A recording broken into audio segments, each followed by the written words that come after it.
Seigneur, enlève tout endoctrinement contraire à ta volonté dans nos vies au nom de Jésus-Christ.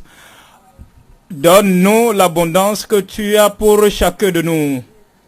C'est au nom puissant de Jésus que nous avons prié.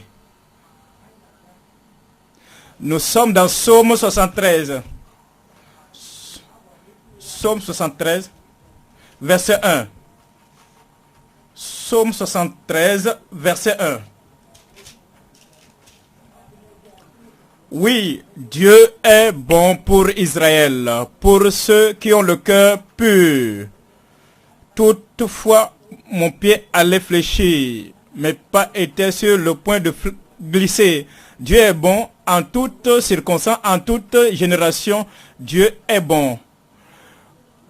Partout, lorsque nous sommes faibles, Dieu est bon. Maintenant, nous venons et nous voyons une confession personnelle dans la vie de David. Dans le verset 2, toutefois, mon pied allait fléchir. C'est personnel. C'est comme ça que cet homme pouvait percevoir la vie. Verset 2, Psaume 73, verset 2. Toutefois, mon pied allait fléchir, mes pas étaient sur le point de glisser. Verset 3. Il s'agit là d'une position personnelle. Il parle de la provision, de la puissance de Dieu, du privilège du croyant. Ici, c'est personnel à lui. Et dit quand je portais envie aux insensés, en voyant le bonheur des méchants. Verset 4. Il nous dit de comment lui perçoit les choses. Rien ne les tourmente jusqu'à leur mort. Et leur corps est chargé d'un bon point. Lorsqu'il observe les méchants ici sur terre, partout, dans la génération où il a vécu, il dit il n'y a personne qui fasse le bien, il n'y a rien. Verset 5. Ils n'ont aucune part aux souffrances humaines. Ils ne sont point frappés comme le reste des hommes. À présent, quand nous revenons au verset 1, vous comprenez que, quand vous considérez le père de la nation, Abraham, il était un homme prospère par Dieu. Il était rendu prospère par Dieu. Et lorsque vous parlez Abraham, est-ce que vous voyez Abraham enviant un méchant, enviant Abimelech et les autres, comme nous parlons de cela. Parlons d'Isaac maintenant. Isaac pouvait savoir que Dieu était bon, il était bon pour lui. Lorsqu'il sema cette année-là, Dieu lui donna le multiple de ce qu'il avait semé. Mais Isaac ne pouvait pas dire j'envie les méchants. Mais les gens du monde ont envié Isaac. Ils ont dit depuis que tu es venu dans notre contrée, toutes les richesses, tous les trésors sont allés vers toi. Voyez la vie de Moïse au temps d'Israël. Moïse ne pouvait pas dire que j'envie l'Égypte, la méchante Égypte, les Égyptiens, les méchants, ils ont ceci et nous ne l'avons pas. Mais l'eau est sortie du rocher pour tous les enfants d'Israël. Voyez la vie de Josué. Il ne pouvait pas dire, j'envie, je convoite les Cananéens, ils sont bénis et nous n'avons rien, mais nous souffrons, nous, tout le temps. Non, Josué n'enviait pas les Cananéens. Les Cananéens, ce sont eux qui enviaient les enfants d'Israël. Et maintenant, ils se sont même assemblés. Ils se sont mis en coalition pour venir combattre contre Josué parce que il craignait sa prospérité. Et le Seigneur a dit, je te donne toute la production, tout le bien du pays, les eaux et les jardins, tous les puits, toutes les fontaines d'eau. Dieu dit, je t'ai donné. Voyons dans l'Ancien Testament, on dit, le voleur ne vient que pour dérober, égorger, détruire. Mais moi, je suis venu pour que les brebis aient la vie et que vous soyez dans l'abondance. Pierre dit, Seigneur, nous avons tout abandonné. Qu'est-ce que nous avons en retour? Et de conserver tous ceux qui ont abandonné terre, maison, les frères et sœurs, femmes et toutes choses. Et dit, ils vont hériter 100 fois tout dans cette vie et aussi dans la vie à venir, dans l'éternité. L'apôtre Paul maintenant est dit, mon Dieu pourvoira à tous vos besoins selon sa richesse et gloire en Jésus-Christ. Ce que je veux dire ici, c'est que quand vous considérez les Écritures depuis l'Ancien Testament au Nouveau Testament, vous allez voir que Dieu a créé toutes choses pour l'homme et pour les croyants, pour que les croyants puissent en jouir. Après avoir créé toute la terre, toutes les créatures, les eaux, les arbres, les montagnes, toutes les autres choses. Ensuite, il a créé l'homme et dit, soyez féconds, multipliez-vous et remplissez la terre. Remplis la terre parce que tout est à toi. Tout dans le jardin et tout à l'extérieur du jardin. Comprenez que Dieu voulait que nous puissions jouir des choses qu'il a créées. Ce n'est pas simplement pour les pécheurs dans le monde.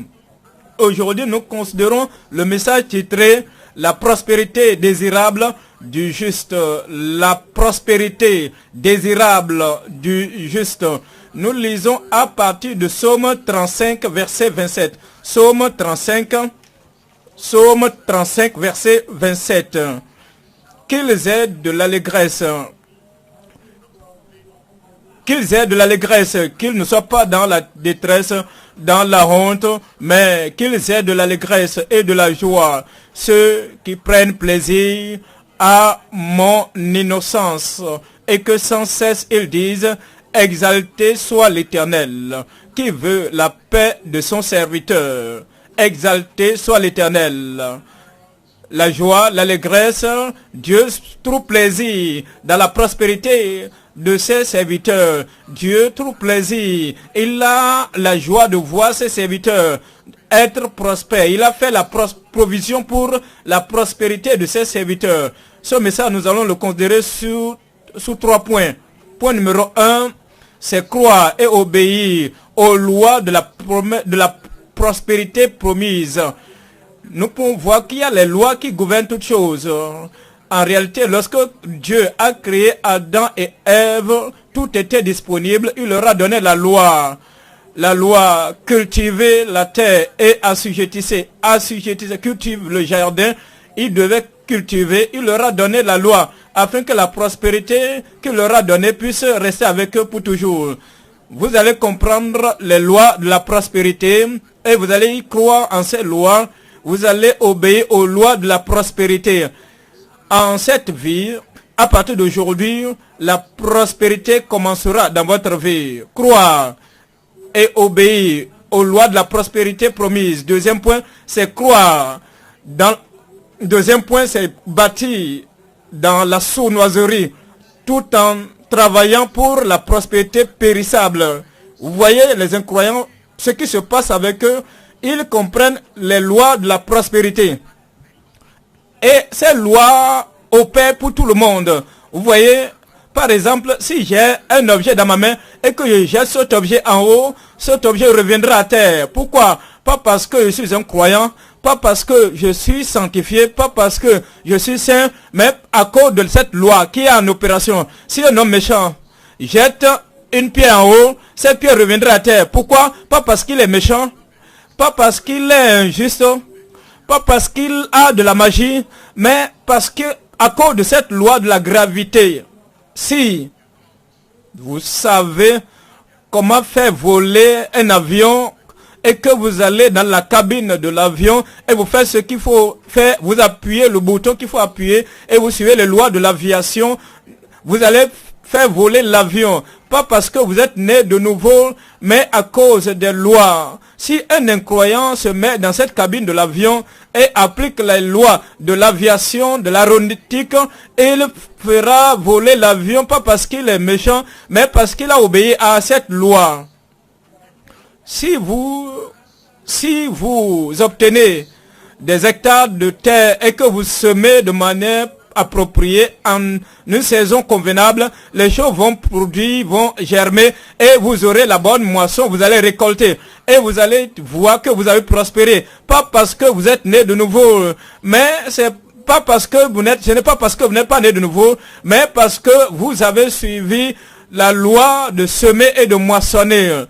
Alors, sur ce point, les incroyants, ils comprennent les lois de Dieu là-bas, la loi d'avoir la vision, la loi de prendre des risques, ils comprennent la loi d'avoir une destination en tête, et ils le veulent, ils désirent, et ils se lèvent très tôt le matin, et ils poursuivent cela, parce qu'ils suivent, ils observent ces lois, et ils sont en mesure d'avoir la prospérité. Mais malheureusement, pour nous les croyants, c'est seulement les prospérités. Pour les incroyants, c'est seulement la prospérité périssable. Mais vous aurez la véritable prospérité. Que vous n'allez pas abandonner Dieu. Dans votre prospérité, vous n'allez pas abandonner Dieu, mais vous allez servir Dieu et vous allez faire plus de bien dans la vie dans laquelle nous vivons maintenant. Et je peux voir maintenant ton visage pour toujours. Tu seras heureux au nom de Jésus. Troisième point. Commencez avec les opportunités sur l'échelle de la prospérité préférable. Commencez avec les opportunités sur l'échelle de la prospérité préférable. Nous ne pouvons pas commencer tout d'un seul jour, mais c'est une échelle. Quand nous commençons l'échelle, nous ne sautons pas pour aller à la fin de l'échelle. Sinon, si vous le faites, vous allez couper, vous allez briser vos os, votre colonne vertébrale. Vous voyez, la prospérité a une échelle. Et chaque jour, quand vous placez vos pieds sur chaque escalier et vous montez sur les escaliers de l'échelle, la prospérité, les portes ouvertes vont ouvrir devant vous et un jour à la fois, comme vous entrez par ces portes ouvertes, un jour à la fois, un jour par moment, quand vous obtenez ces opportunités et que vous avancez, vous n'êtes pas dubitatif, vous n'êtes pas hésitatif, vous n'êtes pas paresseux, vous n'êtes pas indolent, vous n'êtes pas somnolent lorsque vous devez vous lever pour travailler un jour à la fois, un pas à la fois, une étape après une autre, épaillant, dépensant, vivant de manière risquante, et vous allez ainsi posséder votre propre prospérité préférable. Et ce sera pour vous au nom de Jésus-Christ. Revenons au point numéro 1, c'est croire et obéir aux lois de la prospérité promise. Croire et obéir aux lois de la prospérité promise. Deutéronome chapitre 28. Deutéronome chapitre 28. Deutéronome chapitre 28, verset 1. Si tu obéis à la voix de l'Éternel, ton Dieu, en observant et en mettant en pratique tous ces commandements que je te prescris aujourd'hui, l'Éternel, ton Dieu, te donnera la supériorité sur toutes les nations de la terre. Où est l'homme là? Où est la femme là? L'Éternel ton Dieu te donnera la supériorité sur toutes les nations de la terre. C'est comme si l'homme, dans Psaume 73, avait oublié cette promesse de Deutéronome 28, de la provision de Dieu. Et il disait il a dit toutes les nations de la terre étaient envieuses aux enfants d'Israël. Maintenant, il voit que ce sont lui qui est en bas et que les incroyants sont au-dessus de lui. Si tu peux garder mes commandements et ma parole, il dit, je vais te positionner, je te donnerai la supériorité sur toutes les nations de la terre. Verset 2. Voici toutes les bénédictions qui se répandront sur toi et qui seront ton partage lorsque tu obéiras à la voix de l'Éternel ton Dieu. Numéro 1, vous devez désirer ce que Dieu a promis.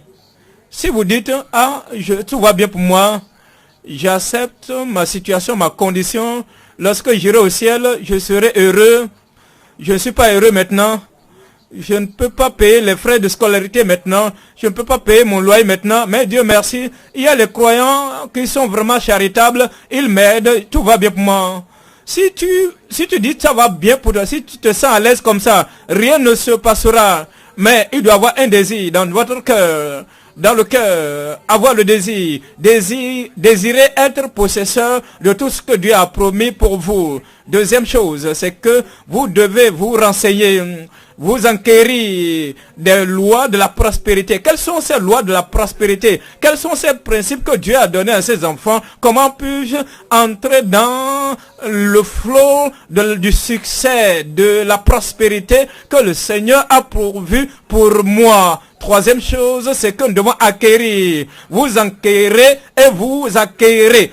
Vous acquérez les compétences, les habiletés nécessaires. Aujourd'hui, l'époque, notre ère actuelle, nous devons apprendre comment manipuler l'ordinateur. Nous devons apprendre comment découvrir les informations sur l'Internet. Les élèves et étudiants d'aujourd'hui ne sont pas ceux de 20 ans et d'il y a 20 ans. Les élèves des 2 décennies passées.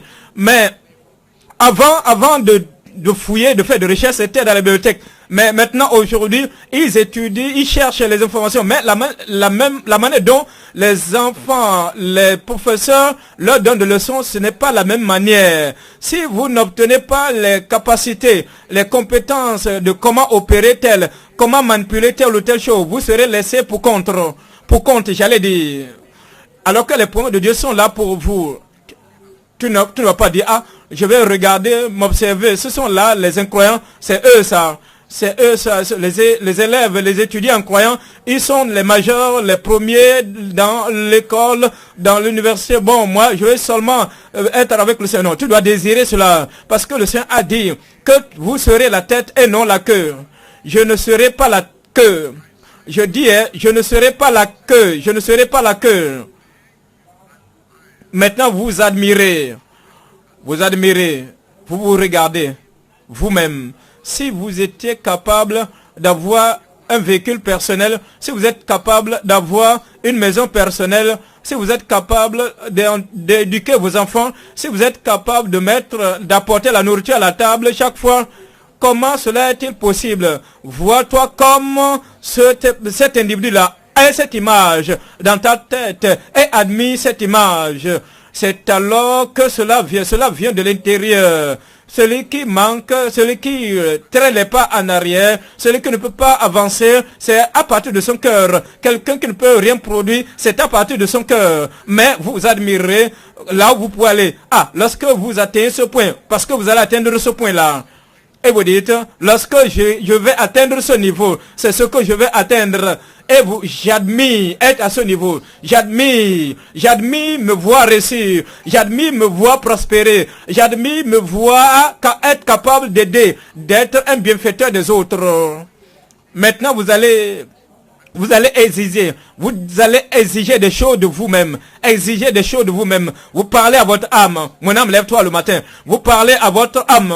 Va au travail. Vous parlez à votre âme. Trouve le travail. Vous parlez à votre âme. Commence à faire quelque chose. Peu importe ce que tu as fait. Commence à faire. Et avance seulement. Vous allez exiger des choses de vous-même. Vous voyez, après notre cours primaire, le cours secondaire, aucun professeur, aucun enseignant ne peut courir derrière nous pour dire, si vous êtes à l'université par exemple, et que vous n'allez pas à l'université au cours, à la faculté, personne ne va vous réveiller. Si vous restez à la maison, c'est votre choix. Si vous allez à l'université, vous voulez vous joindre au gang, aux brigands, personne ne vous dira rien. C'est à vous-même.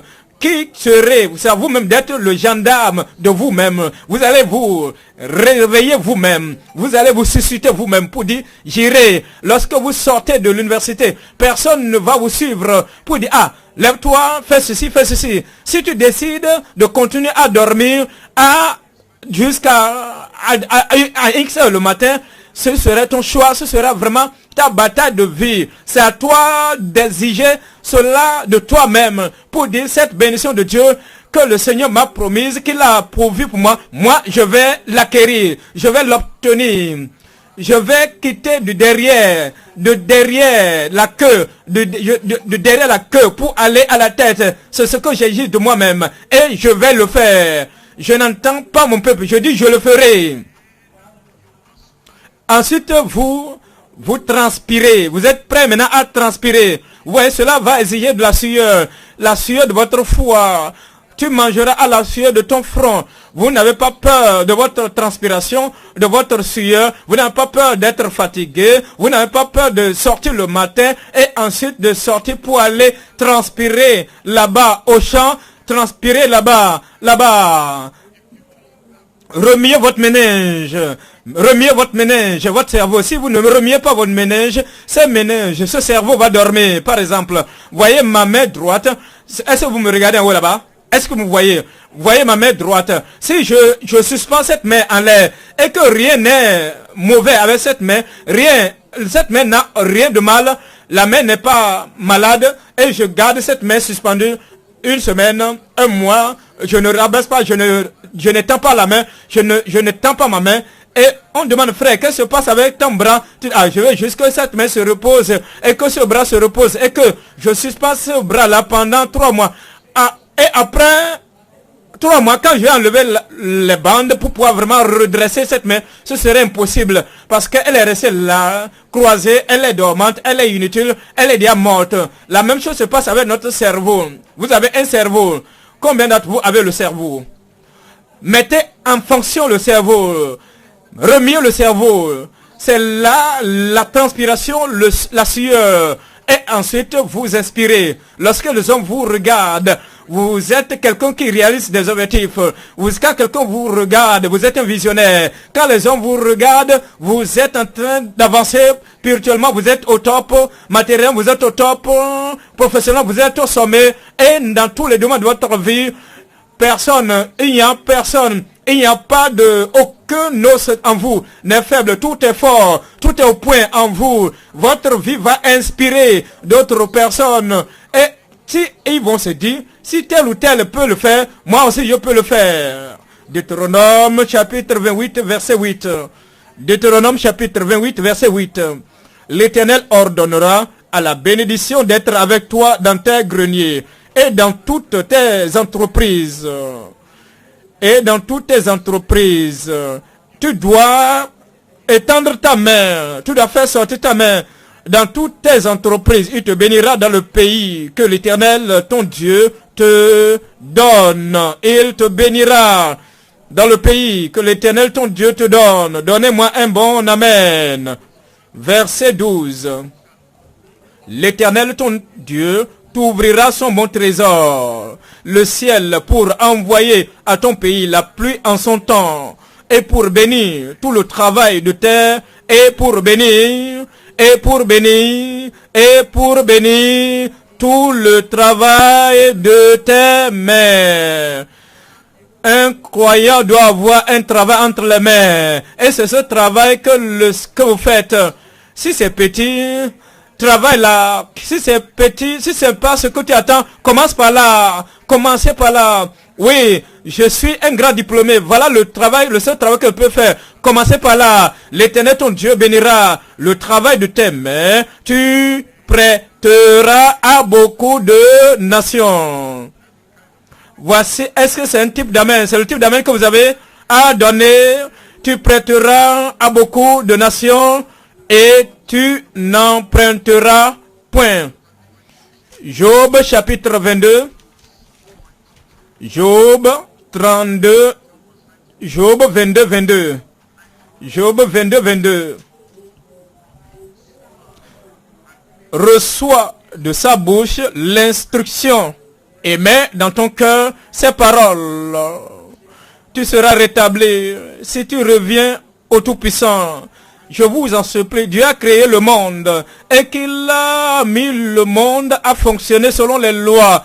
Les lois qu'il donne, il donne les lois à la terre.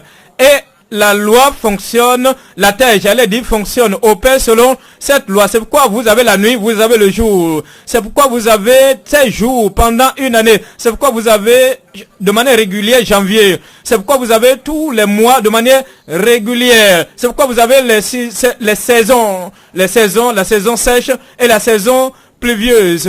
Et il a fixé des lois pour semer, la loi de la semence et de la moisson. Quand vous recevez cette loi et de reçoit de sa bouche l'instruction, la loi, la manière dont nos yeux vont voir, la manière dont nos mains vont coordonner, Dieu a donné les lois. Il a établi les lois à nos personnalités, à nos corps. Et si vous allez opérer, si vous devez vraiment opérer la machine qu'on vous envoie, vous devez connaître le manuel, les lois d'opération.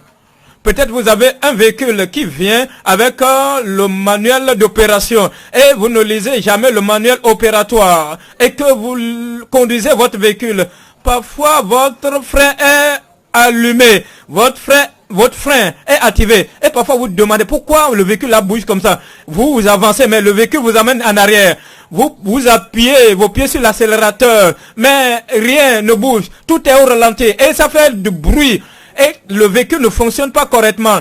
Et maintenant, vous allez faire fatiguer les pneus et tous ces freins-là. Pourquoi? Parce que vous n'avez pas lu votre manuel et les lois qui devaient vous guider dans la conduite de ce véhicule, dans la gestion de ce véhicule pour atteindre votre destination de manière appropriée. Mais vous ne le faites pas. Maintenant, comme nous regardons notre corps, il a donné les lois de la manière dont notre corps doit fonctionner. Il y a un temps pour dormir, un temps où nous devons nous reposer, un temps où nous devons nous lever, un temps où nous devons travailler, un temps où nous devons nous concentrer. La concentration est très importante.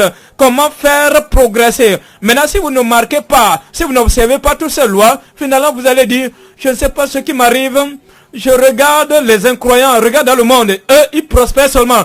Ils prospèrent, ils sont de la prospérité. Et me voici ici, minable, suivez les lois. Les lois reçoivent l'instruction de sa bouche. Et mets dans ton cœur ces paroles. Et les choses vont changer. Dans ta vie, les choses vont changer. Dans ton travail, les choses vont changer. Vous allez travailler. Et le Seigneur bénira le travail de vos mains. Verset 27. Verset 27. Tu le prieras et il t'exaucera et tu accompliras tes vœux. Verset 28, voyons le verset 28, à tes résolutions. Moi, je vais décréter quelque chose. Je vais me résoudre pour quelque chose. Qu'est-ce que cela veut dire? Il y a des gens qui traversent seulement la vie. Peu importe tout ce que la vie m'offre, ça me va. Non, ça ne va pas pour toi. Tu n'es pas bien. Tout ce que j'ai, si je n'ai pas, oui, ça va pour moi. Non, ça ne va pas pour toi. Pourquoi ne pas décréter? Pourquoi ne pas dire? Si dans cette vie, à mon temps, en tant que croyant, en tant qu'enfant de Dieu, qui reconnaît les lois de la prospérité et qui doit croire en ces lois-là et obéir à ces lois de la prospérité, voici la voie, la manière dont je vais vivre. Fixez-vous un objectif, fixez-vous un but, ayez une destination finale. Fixez-vous des limites de temps, des échéances. Ne dites pas en l'air de manière vague, je vais prospérer. C'est vraiment général, c'est général. Mais dites, j'aurai telle chose à telle période. Mais à cause de cette période, vous faites un décret, vous mettez un plan en marche et vous avez un objectif, une cible et vous êtes capable maintenant de marcher vers cet objectif-là. Parce que vous êtes un croyant, le Seigneur a dit, ouvre ta bouche grandement et je la remplirai, je vais la remplir. Et parce que le Seigneur a dit, demandez et il vous sera donné, cherchez et vous trouverez, frappez et long, vous ouvrez la porte. Parce qu'il a dit, quiconque demande reçoit, celui qui cherche trouve et à celui qui frappe on ouvre la porte. Parce qu'il a dit, tous qui parmi vous, en tant que père, si l'enfant demande le père lui donnera-t-il une pierre? Si vous, aussi méchant que vous l'êtes, vous savez comment donner les bonnes choses à vos enfants, à combien plus forte raison, votre Père qui est aux cieux pourra-t-il donner de bonnes choses à ses enfants? Maintenant, à cause de cela, quand vous décrétez ces choses seront établies à partir d'aujourd'hui. Et la lumière brillera, la lumière va resplendir sur votre chemin. Et cela va vous arriver aujourd'hui au nom de Jésus-Christ. Psaume 37, verset 3. Psaume 37, verset 3. Psaume 37, verset 3. Confie-toi en l'Éternel. Confie-toi en l'Éternel. Ne dis pas mon cerveau ne marche pas, mon cerveau ne fonctionne pas. Confie-toi en l'Éternel. Dieu t'a créé et pratique le bien. et il t'a créé comme le chef-d'œuvre de son ouvrage. Confie-toi en l'Éternel. Tu dis, je connais, je sais que Dieu est bon, je sais que Dieu sera bon pour moi. Confie en toi en l'Éternel. Confie-toi en l'Éternel et pratique le bien. Et le pays pour demeure. Personne ne te déplacera de ce pays. Personne ne te chassera de la nation et personne ne pourra te détruire et te déplacer et détruire les provisions que le Seigneur a faites pour toi. Alors tu dois décréter, il a décrété en te concernant, pour toi, il a décrété au nom de Jésus-Christ. Est le pays pour demeure et la fidélité pour pâture. Fais de l'éternité délice. Moi, je ne mourrai pas de la faim. Je ne mourrai pas de la famine. En vérité, et de manière définie, fais de l'Éternel, tu vas prospérer. Dans le verset 4, fais de l'Éternel tes délices, et il te donnera ce que ton cœur désire. Ce que ton cœur désire. Est-ce que vous avez un désir? Je dis, avez-vous un désir? Vous voyez, c'est le problème de la plupart des gens. Je suis sauvé, je vais au ciel, hein. Je suis sauvé, j'espère le retour du Seigneur. Oui, si j'espère le retour du Seigneur, pourquoi dois-je étudier? Pourquoi dois-je aller à l'école? Pourquoi dois-je faire le master? Pourquoi dois-je avoir une profession, une activité? Si je dois attendre le retour du Seigneur, pourquoi dois-je chercher un emploi? Si j'attends le retour de Christ, pourquoi dois-je me marier? Pourquoi dois-je avoir les enfants? Ils n'ont pas le désir. Mais oui, le Seigneur revient, mais il nous a pas donné une date précise. Il peut venir cette année. Il peut venir dans une décennie. Il peut venir dans 30 ans, mais nous ne savons pas. Mais à cause de cette chose, cette réalité, nous travaillons lorsque nous attendons le Seigneur. Ayez le désir, tout en attendant le retour du Seigneur. Et vous présentez ce désir au Seigneur pour dire, il va dire, c'est bon mon fils, je veux que tu le fasses, je veux que tu sois un symbole du progrès pour d'autres personnes. Je veux que les incroyants, les membres incroyants de ta famille qui puissent t'envier, afin que cette prospérité que tu as puisse les pousser à dire, si Dieu peut bénir notre frère, notre soeur, nos cousins, alors je pense que cette chrétienté-là, c'est profitable. Je vais me joindre à lui. Et ils viendront avec toi en Christ dans le royaume de Dieu au nom de Jésus. Fais de l'Éternel tes délices et il te donnera ce que ton cœur désire. Verset 5. Verset 5. Recommande ton sort à l'Éternel, mets en lui ta confiance et il agira. Et il agira. Dans ta famille, il agira. Dans ton progrès, il agira. Dans ton succès, j'allais dire, dans tes accomplissements, il agira. Vous allez y posséder, et je vais y posséder. Je vais y posséder tout ce que le Seigneur a pourvu pour moi. Je vais l'avoir au nom de Jésus. Jean chapitre 10. Jean 10, 10. Jean chapitre 10, verset 10. Le voleur ne vient que pour dérober, égorger et détruire. Moi, je suis venu afin que les brebis aient la vie et qu'elles soient dans l'abondance. Le voleur ne vient que pour dérober, égorger et détruire. Mais tout ce que le voleur a détruit, a volé, a égorgé, le Seigneur est venu pour restaurer. Le voleur ne vient que pour égorger. Le Seigneur est en train de réprimer l'esprit de la mort dans votre vie. Et maintenant la vie est arrivée. Le voleur ne vient que pour détruire. Maintenant, là où le voleur a détruit, le Seigneur est venu pour régénérer, pour restaurer, pour reconstruire, pour rebâtir, pour réfectionner. Il vous donne une vie meilleure. Moi, je suis venu afin que les brebis aient la vie et qu'elles soient dans comment, qu'elles soient comment, Dis-le pour l'homme, pour que ton homme intérieur l'entende. Dis-le jusqu'à ce que ton homme intérieur l'entende. Et qu'elle soit dans l'abondance. Nous considérons Romains chapitre 8, verset 32. Romains chapitre 8, verset 32. Romains chapitre 8, verset 32. Romains chapitre 8, verset 32.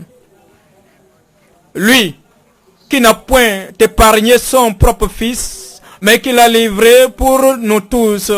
Qui l'a livré pour combien de personnes? Il a livré Christ pour combien de personnes? Pour nous tous. Il a livré Christ pour combien d'entre nous? Pour nous tous. Comment ne nous donnera-t-il pas aussi toutes choses avec lui? Combien d'autres choses? Combien de choses auras-tu? Le Seigneur lui-même a fait la promesse. Le Seigneur lui-même, l'Éternel a fait la provision. Le Seigneur lui-même, il observe, il veille sur sa parole pour l'accomplir. L'Éternel veille sur sa parole pour l'accomplir. Et il y aura de l'accomplissement dans votre vie au nom de Jésus. Deuxième point à présent, construire dans l'obscurité tout en œuvrant pour la prospérité périssable. Nous ne pouvons pas imiter les gens du monde parce que vous ne leur avez pas dit à propos de la vie meilleure. Vous ne leur avez pas annoncé à propos de la vie spirituelle. Vous ne leur avez pas parlé de la vie élevée, plus élevée. Tout ce qu'ils voient, tout ce qu'ils connaissent, c'est tout ce qu'ils voient. Pour eux, voir, c'est croire. Alors, tout ce qu'ils voient, c'est ce à quoi ils courent après. Et malheureusement pour eux, nous avons une responsabilité. La responsabilité nous incombe. Quelque part, nous sommes coupables parce que nous leur avons pas parlé de la prospérité périssable. C'est tout ce qu'ils pensent. Mais quand et comment nous, les croyants du Nouveau Testament, nous sommes tellement différents des croyants de l'ancienne alliance. Les croyants de l'ancienne alliance, quand je pensais de connaître tout cela, c'était difficile pour moi, jusqu'à ce que je suis allé dans le sanctuaire. Ouais, les croyants de l'ancien testament, quand je pensais tout cela, jusqu'à ce que j'aille dans le sanctuaire de Dieu pour percevoir le sort. Mais les croyants de l'ancien testament, de l'ancienne alliance, ils voient les croyants, ils voient leur fin. Que dit, même si ces gens ont la prospérité, ils voient leur fin, qu'ils n'ont pas la vie éternelle que Dieu donne. Et les croyants de l'Ancien Testament les laissent comme ça. Bon, moi, je m'en fous de leur prospérité païenne. Mais nous, maintenant, dans le Nouveau Testament, nous sommes différents. Dieu ne tarde pas de sa promesse, dans l'accomplissement de sa promesse, ne voulant pas qu'aucun périsse, mais voulant que tous parviennent à la repentance et à la connaissance de la vérité. Nous ne sommes pas comme l'homme de Psaume 73 qui dit, c'est quand je suis parvenu dans le sanctuaire que je me suis rendu compte de la fin du méchant. Malheureusement, c'était la réalité. Mais maintenant, nous comprenons que tous les incroyants dans le monde, que tout ce qu'ils ont comme prospérité, c'est Dieu qui leur a donné le cerveau. C'est Dieu qui leur a donné toute cette prospérité. Pourquoi ne pas se rapprocher d'eux pour leur dire, cette chose va durer juste pour une chose. Mais est-ce que je peux t'en parler? Comment garder ta prospérité? Comment avoir quelque chose de plus? Comment avoir la prospérité? Voyez-les maintenant. Ceux qui sont les incroyants. Psaume 37, verset 7. Psaume 37, verset 7. Psaume 37, verset 7. Garde le silence devant l'Éternel et espère en lui. Ne t'irrite pas contre celui qui réussit dans ses voies, contre l'homme qui vient à bout de ses mauvais desseins. Il dit, s'il peut faire ceci sans la prière, moi je peux réussir avec la prière. S'il peut atteindre cette destination sans la grâce, je peux y parvenir avec la grâce. S'il peut avoir cela sans être guidé, dirigé par le Saint-Esprit, je peux obtenir plus, davantage par la direction du Saint-Esprit. S'il peut posséder tout ce qu'il a, avec tous les problèmes de sa vie, dans sa famille, moi, je peux avoir plus avec les solutions que j'ai dans ma famille. Parce que à cause de cela, vous n'allez plus envier les incroyants. Vous êtes à un niveau élevé, un niveau supérieur. Je vais le ramener à moi-même. Je suis à un niveau supérieur, plus élevé. Alors, vous n'allez pas envier les incroyants, les païens. Peu importe ce qu'ils ont rassemblé, amassé, vous allez avoir plus. Vous allez avoir le maximum. Voyez le verset 8. Verset 8. Laisse la colère. Abandonne la fureur. Laisse la colère. Il y a d'autres personnes, quand ils voient des gens qui conduisent de meilleurs véhicules, des véhicules de classe, ils disent, ah non, si j'ai besoin de ça, mon Dieu va pouvoir cela pour moi. Si j'avais besoin, le Seigneur m'a donné Christ et il peut aussi gratuitement me donner toutes choses. Au lieu de parler de cette manière, de manière positive, ils sont en colère. Au lieu de dire que mon Dieu peut me donner ça. Ah, comment? Les incroyants, des mauvais, des méchants, des escrocs, qui sait combien il a volé, détourné du gouvernement pour acheter ce véhicule-là. Ils sont en colère, les croyants sont en colère. Et ils sont vraiment dans le courroux. Dieu dit aujourd'hui, il faut changer ta pensée, ta manière de réfléchir. Pourquoi tu accuses tout le monde en voyant la prospérité? Pourquoi tu accuses tous ceux qui sont devant toi? Certains d'entre eux sont des hommes honnêtes. Ils sont des gens fidèles. Cesse, laisse la colère, abandonne la fureur. Ne t'irrite pas, ce serait mal fait. Maintenant dans le verset 9, car les méchants seront retranchés. Ne dites pas amen pour cela. Ça, il s'agit du langage de l'Ancien Testament. Les gens de l'Ancien Testament, ils seront retranchés. Mais nous ne voulons pas qu'ils soient retranchés. Je dis, nous ne voulons pas qu'ils soient retranchés. Nous voulons qu'ils se répandent. Nous voulons qu'ils glorifient Dieu. Nous voulons qu'ils honorent Dieu. Nous voulons qu'ils jouissent de toutes les bonnes choses que Dieu a pourvues pour eux. Vous dites, pasteur, est-ce que Dieu donne des bonnes choses à ces injustes? Oui, il fait lever son soleil sur les bons et les méchants, les justes et les injustes. Et il fait pleuvoir sur les bons et les mauvais, les justes et les injustes. C'est lui qui leur donne le souffle. Et c'est lui qui me donne le souffle, qui te donne le souffle. C'est lui qui les protège la nuit pendant qu'ils dorment comme morts. Et ils se réveillent, ils sont tout rafraîchis et ils se lèvent pour aller acquérir ce qu'ils veulent. C'est Dieu qui le fait. Et maintenant nous disons, si nous parlons comme ça, lorsque vous étiez encore ennemi de Dieu, lorsque vous ne connaissez pas Jésus-Christ, combien Christ vous préservait, combien plus maintenant que vous êtes en Christ, il fera des choses merveilleuses dans votre vie. Certainement, il le fera au nom de Jésus. Mais ceux qui s'attendent à l'Éternel, ceux qui se confient à l'Éternel vont hériter la terre. Et ceux qui espèrent en l'Éternel posséderont le pays. Ceux qui espèrent en l'Éternel posséderont le pays. Est-ce que je peux avoir un amen là-bas? Mon frère, quel est le problème? Je n'ai pas d'emploi, il n'y a pas de travail, il n'y a pas de profession, il n'y a rien où gagner, il n'y a pas quelque part où gagner le salaire, il n'y a rien à faire pour nourrir la famille. S'il vous plaît, je me suis investi dans la prière. Et je suis allé au Seigneur dans la prière. J'ai attendu dans la prière au Seigneur. Et je n'ai pas eu le temps pour planter ma semence. Je n'ai pas un temps pour lire mes livres. Je n'ai pas de temps pour réussir. Parce que j'ai attendu le Seigneur. J'espère en l'Éternel. Voici la conséquence de ma confiance en l'Éternel. Non, tu n'es pas en train d'attendre de manière appropriée. Tu n'espères pas de manière appropriée. Si tu espères en l'Éternel de manière appropriée, voyez ce qu'il dit. Il dit, ceux qui espèrent en l'Éternel, qu'est-ce qui va arriver? Je dis, qu'est-ce qui va se passer? Réveille-toi, réveillez-vous et dites-moi ce qui se passera. Ils posséderont le pays. Ils vont hériter, même si c'est 1 hectare de la terre, une portion de terre, vous serez capable d'hériter une portion de terre où vous pouvez construire votre résidence personnelle sur la terre.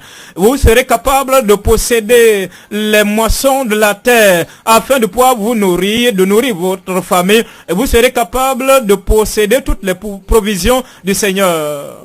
Dorénavant, Tous ceux qui attendent au Seigneur, qui s'attendent au Seigneur, qui espèrent en l'Éternel, est-ce que je peux les voir? Où êtes-vous? Vous qui espérez en l'Éternel, vous allez hériter les possessions au nom de Jésus.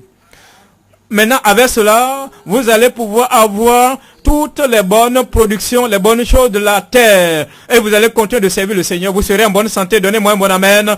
Vous serez heureux. Donnez-moi un autre amen. Vous aurez saint et plus juste. Donnez-moi un bon amen.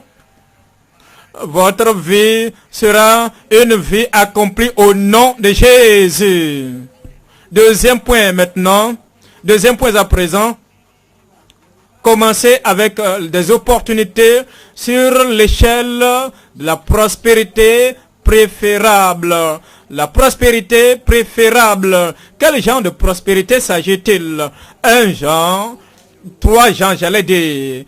Un seul chapitre dans 3 Jean, verset 3, 3 Jean, verset 2, 3 Jean, dis c'est moi, 3 Jean, dis c'est moi, bien-aimé, dis c'est moi, bien-aimé, je souhaite que tu prospères à tous égards et sois en bonne santé comme prospère l'état de ton âme. Il dit, la possibilité est là, existe, que tu as cette prospérité préférable. Ton âme prospère, tu es sauvé, tu es sanctifié, tu es saint, tu es juste. Et maintenant, tu as les choses qui vont nourrir ton corps. Cela ne doit pas ôter la prospérité de cette âme. Mais, il dit maintenant, je souhaite que tu prospères à tous égards et que tu sois en bonne santé. Qu'en est-il si quelqu'un a de l'argent et il doit dépenser tout cet argent-là sur l'hypertension, sur le diabète, il doit dépenser tout cet argent sur des maladies de tout genre, des maladies qui troublent et n'ont pas la pensée tranquille, et n'ont pas la pensée tranquille pour jouir du boulot qu'ils ont. Mais Dieu dit, votre âme va prospérer et votre corps sera en bonne santé, en bon point, au nom de Jésus. Ensuite, afin que tu prospères à tous égards, comme prospère l'état de ton âme, les choses matérielles, tout ce dont tu as besoin pour que la vie soit enrichie, la vie soit accomplie, la vie soit heureuse, tu les auras au nom de Jésus. À présent, comment cela peut-il se produire? Vous commencez avec les opportunités sur l'échelle de la prospérité préférable, l'échelle du succès, l'échelle de la prospérité. C'est comme une échelle. Vous commencez au premier escalier. Vous n'êtes pas pressé. Vous n'êtes pas pressé. Quand vous commencez et vous avancez. Comme les opportunités vont se présenter, ensuite vous allez monter plus haut. Comme les portes ouvertes se présentent à vous. Et maintenant, vous tenez ferme sur l'échelle et vous avancez plus haut, plus haut, plus haut, jusqu'à ce que vous atteigniez le sommet.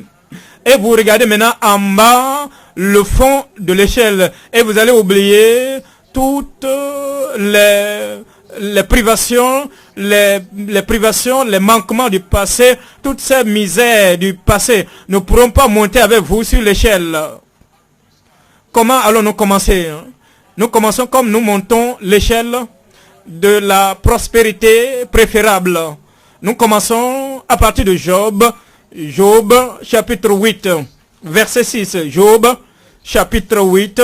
Job chapitre 8, verset 6. Si tu es juste et droit, certainement, alors il veillera sur toi et rendra le bonheur à ton innocente demeure.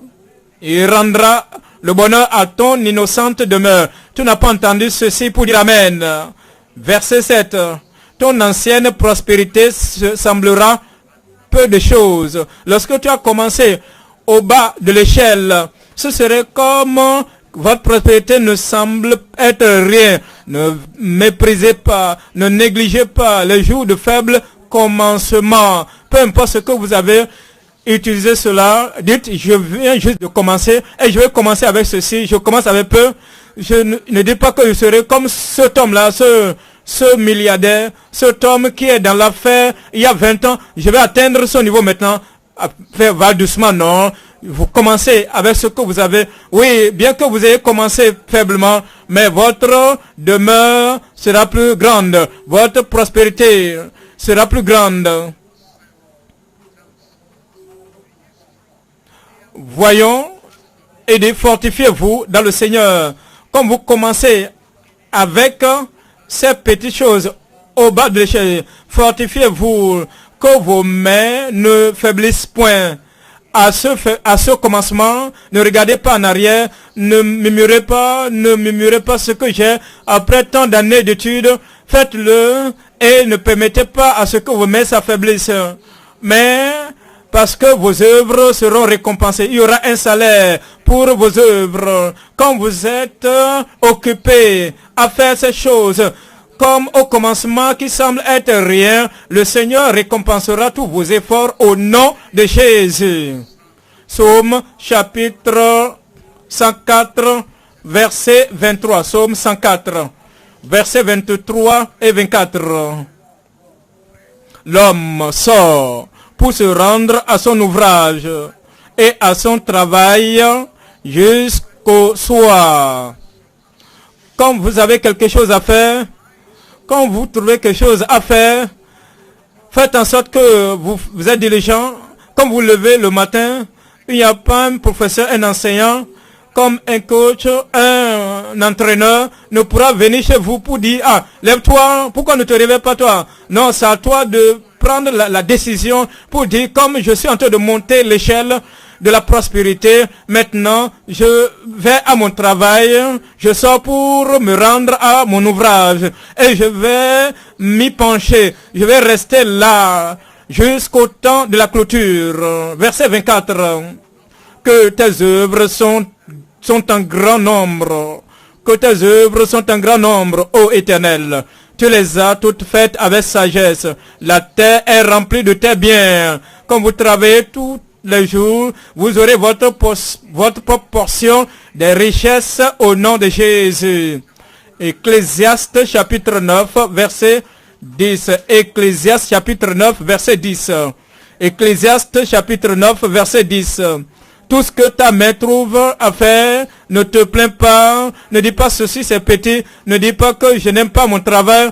Développe le désir et le plaisir à faire, apprécie le fait que Dieu t'a donné ce travail. Si tu balais le sol, fais-le joyeusement, de manière heureuse, de manière meilleure, plus que toute autre personne. Si vous êtes un secrétaire, si vous êtes quelqu'un qui tape, vous un opérateur de saisie, vous devez le faire. Si vous êtes un vendeur, faites-le de manière meilleure que n'importe qui. Tout ce que ta main trouve à faire avec ta force, dans n'importe quelle profession, tout ce que ta main trouve à faire avec ta force, fais-le avec ta pensée, avec ta force, fais-le avec la compréhension que tu as, car il n'y a ni œuvre, ni pensée, ni science, ni sagesse dans le séjour des morts, où tu vas, dès maintenant, jusqu'au temps de votre dernier souffle, dès maintenant jusqu'au temps où Christ reviendra pour toi. Maintenant, sois enthousiasmé, fais ce que tu dois faire, de manière dégourdie, de manière joyeuse, et le Seigneur t'amènera à grimper plus haut au sommet de l'échelle du succès au nom de Jésus. Romains chapitre 12. Romains chapitre 12, verset 11. Romains chapitre 12, nous lisons le verset 11. Romains chapitre 12, verset 11. Ayez du zèle et non de la paresse. L'œuvre que vous avez, le travail que vous avez entre les mains, ne dormez pas, ne somnolez pas. Venez à ce travail, dans cette affaire, avec la pensée, avec toute votre pensée, avec votre cœur, votre cerveau, votre vision, avec la lumière, avec la focalisation, la concentration. Faites-le avec concentration. Ne le faites pas pour dire, ah, c'est le meilleur que je puisse donner. Si cette instruction vient du chef, si ce n'était pas la pire des choses, c'est de me licencier. Est-ce que vous demandez aux gens de vous licencier? Non, ne le faites pas. Allez à ce travail et donnez votre meilleur. Avant d'aller là-bas, tout tous ceux qui étaient là, ils ont fait ce même travail. Si ce n'était pas dans ce travail, dans ce bureau, ils l'ont fait. Et ils sont en train de produire des résultats. Ils sont en train de réussir. Et le marché est en train d'avancer, de prospérer. Ils sont en train d'avoir des prix, de remporter des prix. Vous êtes des croyants. Et tu es croyant, tu es dans ce travail. Ne sois pas paresseux dans le travail. Soyez fervents d'esprit. Servez le Seigneur. Servez le Seigneur. Et dit, nous devons travailler. Notre travail, nous devons voir notre travail comme l'expression de notre service au Seigneur. Et le Seigneur te rendra prospère au nom de Jésus. Nous revenons dans Psaume chapitre 1. Psaume chapitre 1, verset 1. Psaume chapitre 1, verset 1. Heureux l'homme qui ne marche pas selon le conseil des méchants, qui ne s'arrête pas sur la voie des pécheurs et qui ne s'assied pas en compagnie des moqueurs. Dans le verset 2, mais qui trouve son plaisir dans la loi de l'Éternel et qui la médite jour et nuit. Verset 3, c'est pour vous. Il est comme un arbre planté près d'un courant d'eau et qui donne son fruit en sa saison et dont le feuillage ne se flétrit point, et tout ce qu'il fait lui réussit. Comme vous sortez aujourd'hui, tout ce que vous toucherez par vos mains, cette chose prospérera. Tout ce que tu feras réussira. Psaume chapitre 112. Psaume 112, verset 1. Psaume 112, verset 1. Psaume 112, verset 1. Louez l'Éternel. Vous louerez l'Éternel. Les bénédictions du Seigneur vont vous pousser à le louer. Les bonnes choses que Dieu fera dans votre vie, dans votre famille, à travers votre vie, ces choses vont vous exciter à louer le Seigneur, l'Éternel, au nom de Jésus. Heureux l'homme qui craint l'Éternel, qui trouve un grand plaisir à ses commandements. Voyez le verset 2. Verset 2. Sa postérité sera puissante sur la terre. Vos enfants seront puissants sur la terre. La génération des hommes droits sera bénie. Verset 3. Dans le verset 3, il a dans sa maison bien-être et richesse. Rendez cela personnel. Le Seigneur va le confirmer dans votre vie au nom de Jésus. J'ai dans ma maison bien-être et richesse, et ma justice subsiste à jamais. Verset 4. Verset 4. La lumière se lève dans les ténèbres pour les hommes droits. Vos ténèbres disparaîtront pour celui qui est miséricordieux, compatissant et juste. Verset 5 à présent. Heureux l'homme qui exerce la miséricorde et qui prête comme Dieu te bénit. Tu fais couler cela à d'autres personnes. Tu fais en sorte que les bénédictions de Dieu quittent votre vie, ta vie, pour atteindre les autres. Qui règle ses actions d'après la justice. Comme tu marches, tu sais ce qu'il faut dire, tu sais ce qu'il faut donner, tu sais comment être une bénédiction pour d'autres personnes. Tu équilibres tes dépenses et tu fais de l'épargne. Et tu gardes ce que tu peux et tu investis dans les affaires afin qu'il y ait vraiment un progrès régulier, continuel. Il règle ses actions d'après la justice. Verset 6. Car il ne chancelle jamais. La pandémie ne te fera pas chanceler. Les troubles de la vie ne te feront pas chanceler. Peu importe les mauvaises nouvelles que vous entendez, les mauvaises informations. Ceci est arrivé à tel, ceci est arrivé à tel. Cela ne t'arrivera pas. 1000 tomberont à ton côté, 10 000 à ta droite. Tu ne seras pas atteint. Tu ne seras pas atteint. Aucun malheur ne t'atteindra. Aucun malheur ne te visitera dans ta maison, dans ta demeure. Au nom de Jésus. Car il ne chancelle jamais. Il ne chancelle jamais. La mémoire du juste dure toujours. Dans le verset 7, il ne craint point les mauvaises nouvelles.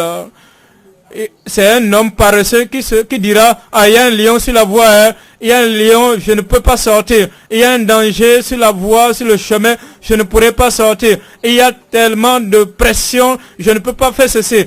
Celui qui connaît que Dieu est avec lui et que Dieu est avec toi. Si tu sors, Dieu sera avec toi. Et comme tu reviens à la maison, Dieu sera avec toi. Et comme tu vas au lieu de ton devoir, de la mission du travail, le Seigneur te protégera. Le Seigneur te protégera. Et la montagne, il sera comme toi. Son cœur est ferme et confiant à l'Éternel. Comme la montagne, l'Éternel Dieu l'Éternel Dieu va t'entourer. Et ses anges vont t'entourer. Et tu n'auras pas peur au nom de Jésus-Christ. Il ne craint pas les mauvaises nouvelles. Son cœur est ferme, confiant en l'Éternel. Son cœur est affermi. J'ai fixé mon objectif. Mon cœur est fixé. Son cœur est fixé. Son cœur est ferme. Cette prospérité que le Seigneur a pourvue, qu'il a promise pour moi, je vais l'obtenir. Je vais parvenir là-bas. Mon cœur est fixé. Mon cœur est ferme. Rien ne pourra déstabiliser mon cœur. Ne pourra me déstabiliser. Mon cœur est ferme. Un tel homme, un pareil homme, une pareille femme, tu seras un grand réalisateur, une grande réalisatrice. Son cœur est affermi. Son cœur est affermi. Verset 8. Et n'a point de crainte jusqu'à ce qu'il mette son plaisir à regarder ses adversaires. Verset 9. Il fait de largesses. Il donne aux pauvres. Sa justice dure pour toujours. Il donne aux indigents. Sa justice subsiste à jamais. Sa tête s'élèvera avec gloire. Le Seigneur est là. Il veut élever chaque croyant à l'honneur, à la place d'honneur. Il veut élever aux croyants. Il veut élever le croyant au bonheur, à la joie, à la place de richesse, à la position de richesse, de trésor, d'abondance, de la prospérité. Ensuite, avec tout ceci cumulé, il te donnera la vie éternelle qu'il a donnée spirituellement. Vous allez prospérer dans votre santé, vous allez prospérer de manière matérielle, vous allez prospérer et dans tous les domaines de votre vie, tout cela sera rempli de joie et de l'accomplissement de ses promesses au nom de Jésus. Levez-vous et soyez l'homme, la femme que le Seigneur veut bénir, que le Seigneur veut que tu sois. À présent, levons-nous, présentons au Seigneur toutes choses dans la prière pour dire, Seigneur, merci pour la révélation. Seigneur, je ne suis pas comme cet homme isolé qui est envieux de la prospérité des autres, des méchants, qui envie. Mais à présent, je sais que les promesses que tu m'as faites, la promesse que tu as faite à Abraham et ce que tu me donnes maintenant, comme un descendant d'Abraham, travaillant dans la foi d'Abraham. Lève-toi et reçois. Lève-toi